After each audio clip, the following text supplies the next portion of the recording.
Hi everyone, and welcome back to week 4 of our wellness challenge. You've been putting in so much effort with your physical health and stress management habits, and let me ask you another question.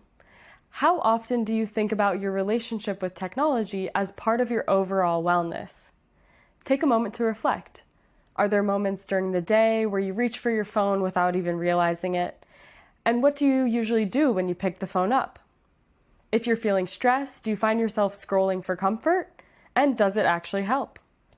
Does your phone pull you away from being fully present with someone you really care about?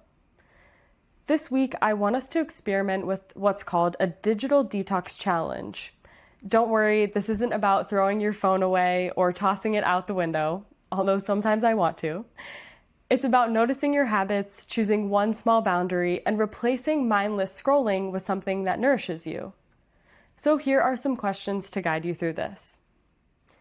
Take a moment to look at your screen time report. What do you notice? Are you spending your energy where you actually want it to go? Maybe you call your grandma a lot, and so there's a lot of time on your phone app. Or maybe there's a lot of time on Instagram because it's where you find your inspiration. Then start to think, what's one boundary you could set that feels realistic for your technology usage now?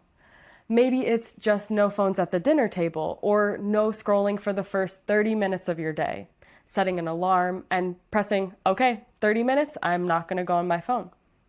What would that look like for you? And when you do put the phone down, what could you replace it with? What excites you to replace it with? Could you step outside, take a breath, or send a thoughtful message to someone instead? This is all about asking yourself, what would the rest of my day feel like with a little more presence and a little less distraction? And how can I make this sustainable and healthy for technology use in the future? So for this experiment, be curious. Choose one digital boundary micro habit. Then notice, how does it affect your energy, your stress, your connections? Thank you so much for joining me today on this Workshop Wednesday, where we get a little bite-sized chunk and some reflection questions, and I look forward to seeing you for the next video.